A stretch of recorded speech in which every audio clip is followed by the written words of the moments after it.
Hot Seat. I'm the creator of Healing is Possible. Every week at 10 a.m. Mountain, we go live where I interview healers or coach brave volunteers into breakthrough. And the mission of the Healing is Possible Hot Seat is to let people know that, yes, healing is possible. We can't promise healing, but we can promise the possibility of healing for you. And our focus is on holistic, emotional, mental, physical, and spiritual healing here in the Hot Seat. The Hot Seat is brought to you by my gorgeous team at RebeccahSilence.com. Visit us for more on products and services there.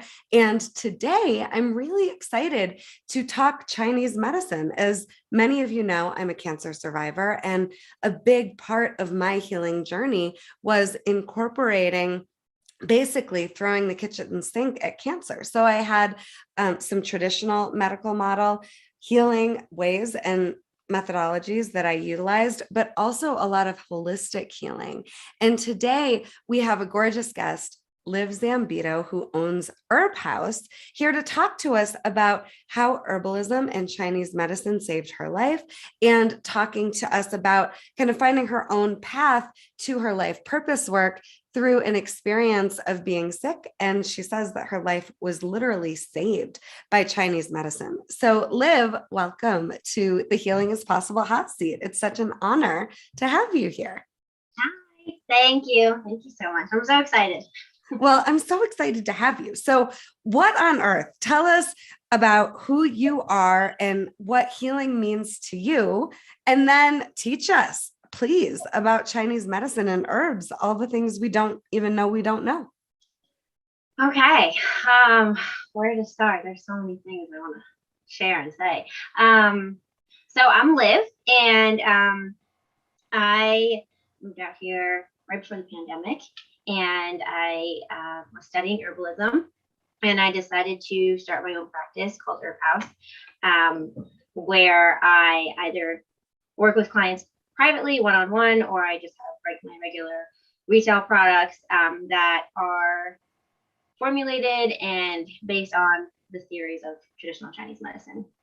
And the reason I really got into that is because, like you said, I was really, really sick back in my early 20s, and I tried everything under the sun, and no doctors had answers for me. And I kind of just stumbled upon acupuncture, and that led me to traditional Chinese medicine. And the more that I was healing and the more I felt better, the more I wanted to learn. So I kind of just became a student to my teacher, my traditional Chinese medicine teacher. She was kind of like my mentor, and that kind of just led me here. So yeah, I have it's very close to my heart, what I'm doing, because I was once someone who was very sick. So getting to help other people who are sick that's what it's about for me. So yeah. And how would you define healing? What does healing mean to you? I think balance probably is the best word that comes to mind. I think that we're all, like, no one is ever really healed, in my opinion. Everyone's always healing or learning or growing from something. So I just think finding balance and grace for yourself within that is really, that's kind of the difference between just, I guess, fixing your symptoms or your actual problem, but really, I guess, connecting with yourself and giving yourself grace and finding that balance during the process. I think that's really the key feeling. So yeah. And one of the things that I really love about you and your work is you're not cookie cutter. That's one of the things that I think is unique about the work I do as an emotional healing coach.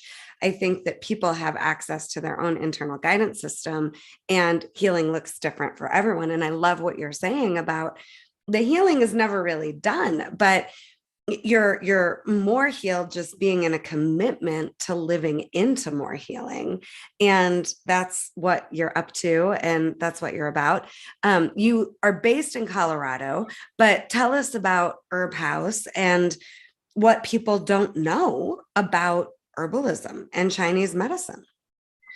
Um, okay, so I think that I know starting Herb House during the pandemic, so I was primarily online. So I got a lot of different feedback of um, misconceptions or confusion about herbalism. And I think herbalism is underlooked or overlooked. I think most people just think it's kind of this voodoo idea, this quackery idea, and it's just drinking tea and it doesn't really do anything. And honestly, before I got sick, I really didn't think too much into it either. I didn't know that herbs could really be medicinal. I just thought it was just something that, herbs are just herbs. But my whole point with Herb House is to get to the root cause of where are your symptoms coming from. I could have a client come to me and tell me that they have chronic migraines. Two clients come to me and say they have chronic migraines, but the reason that they're having them are totally different. And I think today a lot of times we get treated for our symptoms and not the cause, and that's why there's a lack of healing. So with Herb House, I evaluate, and I don't diagnose as an herbalist, but I do evaluate and use traditional Chinese medicine principles to find where your root imbalance is. And the products that I make target the root imbalance. So we're not going after your migraine per se, but why are you having those migraines? Is it a liver imbalance? Is it a digestive issue? Is it stress? Is it emotional trauma? Is there something that's kind of buried that we need to get to? So I think that's kind of hard to portray, to someone who's new and learning about herbalism or Chinese medicine, but it's not just a quick fix type of business that I'm running. It's kind of working together long term and seeing how we can really get you on the healing path, if that makes sense. Yeah. And you actually make your own products. You're not working with people and then giving them someone else's products or a mass produced company's products. Right. So most of my products, the main three products that I have are tinctures, teas, and then I have I call them super powders. They're superfood and herb powder mixes that you can put in smoothies or make lattes with or drink with water, however you want to consume them. And then tinctures are liquid herbal extracts, and then I have medicinal teas. So depending on what you're suffering from and how your evaluation goes, I give you specially formulated products for you. Yeah. And what had you decide that you were going to make your own products versus using someone else's maybe tried and true product? What made me decide that? Yeah. It's really awesome and incredible to go from literally like sick and feeling like you're dying to finding a solution and actually having the dots connect to then learning and becoming your own practitioner and then making your own products. It's a cool trajectory. Thank you. I think I just wanted to really be as hands-on as I could with whoever I help, right? So if I'm going to talk with you and evaluate you and get to know you and build this relationship with you, I want to be the one that's making, like, I want to know what's going into your body. I want to know, like, I don't want to give you someone else's product. It's just a part of my passion. It's a part of what I want to do. So, yeah, traditional Chinese medicine. I think my doctor, I was very fortunate to have a very, very loving and just willing to teach doctor. And I think the way that she cared for me really kind of set the example of how I wanted to be as a healer, as a practitioner. Like, it's not just an office visit. It's not just a prescription. Like, we're going to have a relationship and we're going to be very close with one another. So that's why I want to just be all hands in as much as I can. Yeah. And what else do you think people need to know about Chinese medicine and herbalism that maybe they have no idea about?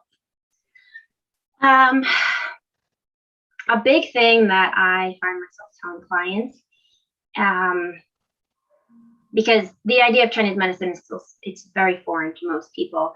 I think as far, at least in my experience, as far as most people get is acupuncture, but to actually learn the principles and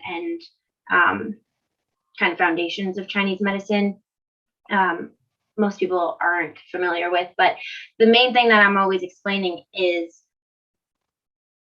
when you think of like most people, when they think of Chinese medicine, you think yin and yang and that whole balance system that I referred to before. And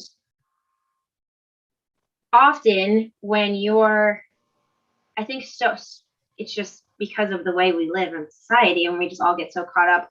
We have one symptom or one issue or one imbalance, and we just try to mask that or avoid that or, deal with it as long as we can. And then the next thing we know, we have these other symptoms going on.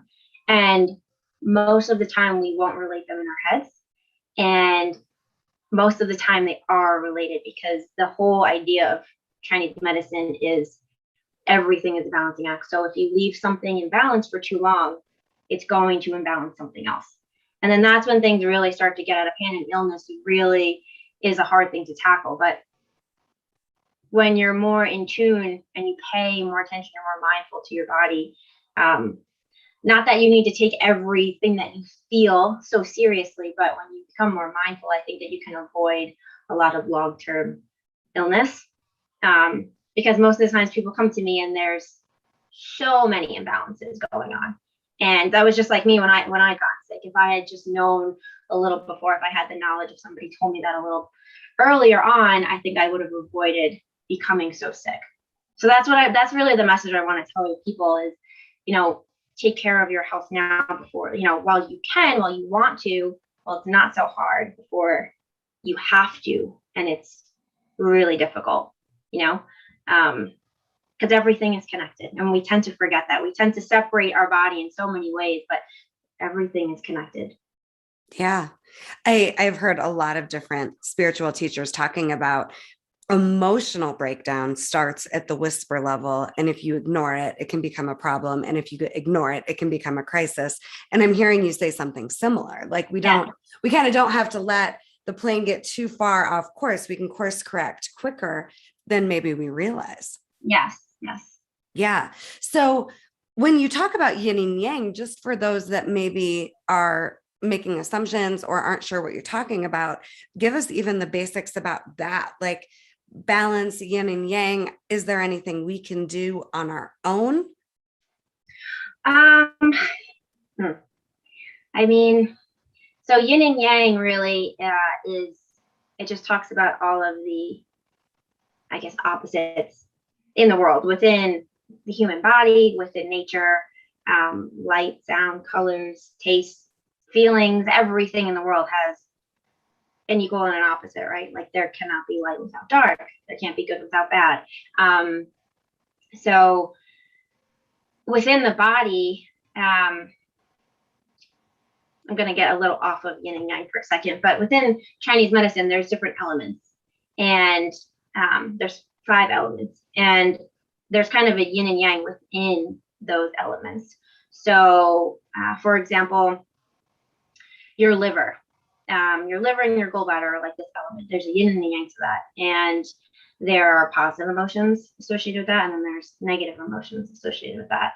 And there's a different season for that. Like liver is a time of spring. It's the feelings of frustration and anger and jealousy and being unsettled, which is, I always use this as an example. Often when we consume too much alcohol, we know that affects our liver. And you see when you have one too many drinks, a lot of people tend to get angry and a lot of emotions pour out of them. And that's a really good indicator that you have an imbalance going on. Your yin and your yang are not happy right now in your liver.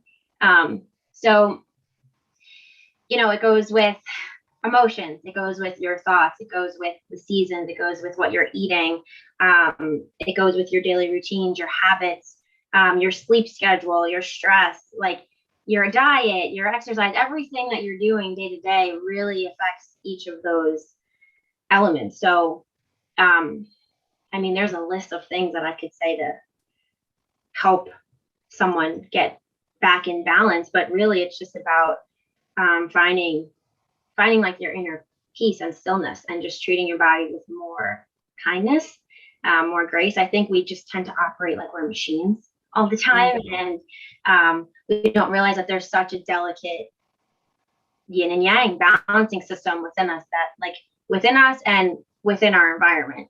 And if you can only ignore that for so long, I think.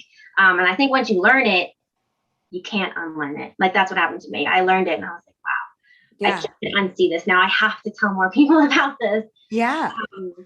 But does that kind of answer your question? I mean, Chinese medicine can get really confusing, so I try not to like go too much into detail because I don't like to overwhelm anyone. But yeah, just the kind of the 5 different elements, they kind of all work within and around one another. So like I said earlier, if one area is imbalanced for too long, eventually it's going to flow over to one of those other elements, and then everything is imbalanced. This is, I think, brilliant what you're sharing, and really important. And I love what you said about once you learn it, you can't really unlearn it. I always say to my clients, disclaimer, you're not going to be able to go back to sleep up to a lot of what the coaching is going to wake you up to.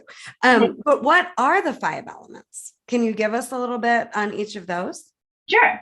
So I'll start with the one that I mentioned, the wood element. So I actually wish I had some of my products in front of me, because I have the 5 different lines in Herb House are the 5 different elements of Chinese medicine. Okay. So there's the wood element, which is the springtime. That's like the color of green, your liver, your gallbladder, feelings of anger, frustration. And then it goes into summer, which is the fire element. Reds and purples, and that focuses on your heart, your small intestines, your triple pericardium, kind of like your nervous system, your circulatory system, your stress, and feelings of love, joy, happiness, or the opposite of those. And then you go into actually late summer. There's 2 summers in Chinese medicine. So late summer is the element of earth.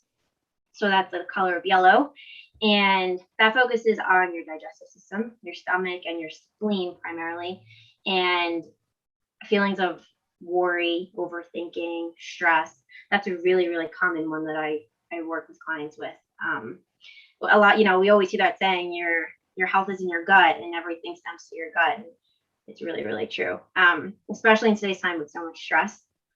That's a really big one. And then we go into fall, which is the element of metal. And those are more like whites, grays, and feelings of, that's the large intestines and the lungs and your respiratory system. And feelings of grief or sadness, or feeling stuck or stagnant. Typically, 9 out of 10 times, someone who, especially during COVID, anyone with respiratory issues usually have feelings of loss or grief kind of stuck in them. And it's quite literally like can make it hard to breathe. So that's a very interesting one for me too. And then the last one is the water element, and that's the season of winter. So blues, purples. I always think berries when I think about elderberries, dark blackberries, and that focuses on your bladder and feelings of, I guess, what's the best word? Kind of not, I guess, guilt and sadness. I guess I don't want to use like sadness too much, but yeah, just kind of feeling drained and worried and insecure, I guess is a good word. Yeah. So I remember kind of one of my first classes with my Chinese medicine doctor. I would go to her a few times a week for my own sessions, and then I would sit with her after and ask her, okay, what did you just do to me, and what did that mean? And I remember her giving me examples, kind of like the one I just gave with alcohol in your liver,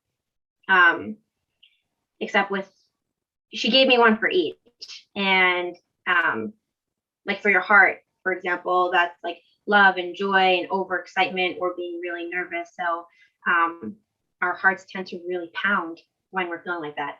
And we get flushed and red.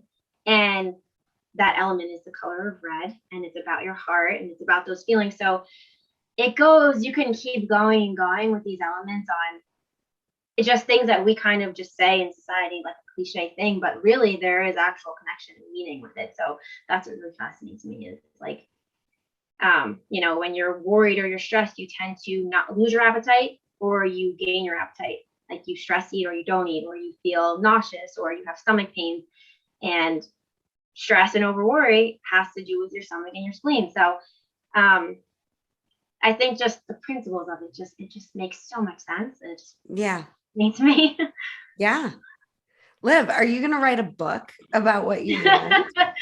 That's a long-term goal. Yes. But I really would like to get my message out there, only because I know I'm not the only one who's suffered and has not had answers, and I know how frustrating that is. So I just really think everyone needs Chinese medicine. I hope you will write a book, and I'm going to be your like gentle nudge in that direction.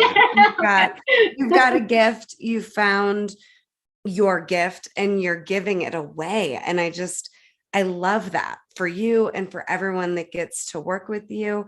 I think we all have gifts, and sometimes we don't know what they are, but when we find it and have the courage to take that gift and run with it and give it away, what better thing is there in the world to do with our lives? I'm just so proud of you. I'm so honored to know you.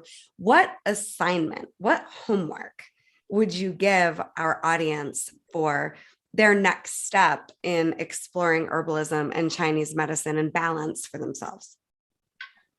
Assignment. Geez, that's tough. I mean, I really just think everyone, I'm not a traditional Chinese medicine practitioner. I have a long way to go from that. But I always, whether you're a client of mine or not, I always advise everyone to seek out a traditional Chinese medicine practitioner near them.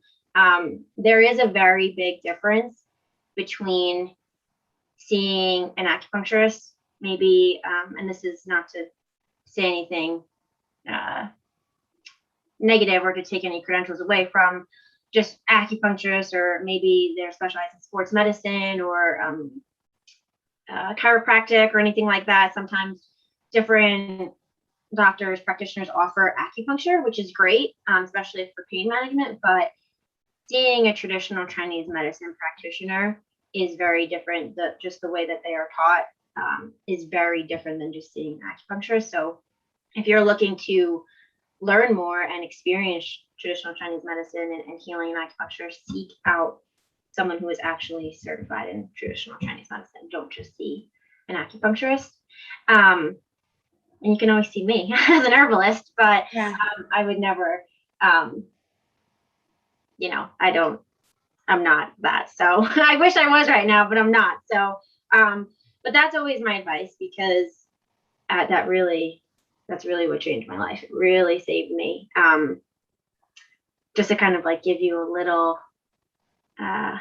talk about my experience. I remember the first day I went to see my traditional Chinese medicine doctor, and I kind of was hopeless at that point. I didn't really expect, honestly, it to do anything, because I had seen so many doctors and I got so many tests, blood work. I mean, I was tested for Lyme disease, lupus, all sorts of allergies, deficiencies, every autoimmune disease, and I got all different answers. And I was just kind of like, you know what, why not try this? And I will never forget, my doctor asked me very odd questions, like, how was your childhood growing up? What is your relationship with your parents? like, did you have any traumas? Did you have any accidents? Did you have any eating disorders? Did you have like just so many things? Like, just really went in depth with me about my past. And I was very taken back, and I thought that was kind of odd. But after like 1 week of seeing her, I saw improvements for the first time in 2 years of being sick and in bed. And I was like, whatever this is working. And that's what really triggered me. But I think sometimes that makes us uncomfortable and skeptical when a practitioner will ask you things that are not in the norm. Like, why would you ask me that? Like, that's irrelevant, but it is relevant. So I think if you find a traditional Chinese medicine doctor and they're going in depth with you like that, that's a good sign. Just let them help. That's my good surrender. Just let your guard down a little bit, because that's my advice, because that's what I needed to do. And it really was the turning point for me. So I love it. Yeah. Thank you, Liv. So how do people get in touch with you? You can go to my website. It's www.theherbhouse.com. There is definitely a contact on there. There is also a free quiz on there that you can take. It's pretty quick. It would probably only take someone 5 minutes. And that can kind of guide you on where to start in terms of where your root imbalance most likely is. So for example, you could take the quiz and it will kind of give you a breakdown of percentages of where your highest imbalance is, what element, what house. And let's say you get the firehouse. My suggestion would be to start with one of the products in the firehouse, because you have some issues going on there. So that's like a really quick way. If you're kind of confused and you don't know where to start, you can take that quiz, or you can just contact me. Contact me directly through my website. And do you work virtually? I do, yes. With yes. I love to meet in person, but I started during the pandemic, so it's primarily online. But yeah, if you're local in Colorado, I would love to work in person. Great. Okay. Well, Liv, this has been super enlightening, super awesome to just hear you share yourself, your gifts, and this way of healing that maybe people hadn't really heard about or didn't know much about. So again, thank you so much for being here. It's an honor to know you and to support you in your work with Herb House. Please know that this podcast is not meant to be therapeutic or to replace any traditional therapy that you're already undergoing. And the mission of the hot seat again is to just take you on a journey of hope and healing and light. If you have taken away anything that feels significant and life-changing, comment, share, subscribe to the Rebeccah Silence Healing is Possible YouTube channel and share with your friends. Healing is possible. And the cure is always self-responsibility and connecting to what healing means for you and to what healing does for you is giving all of us an example of hope and possibility. So thank you for tuning in. We will see you very, very soon. Thanks again, Liv Zambito, for all of your just insight around herbalism and Chinese medicine today. Bye, everyone. We'll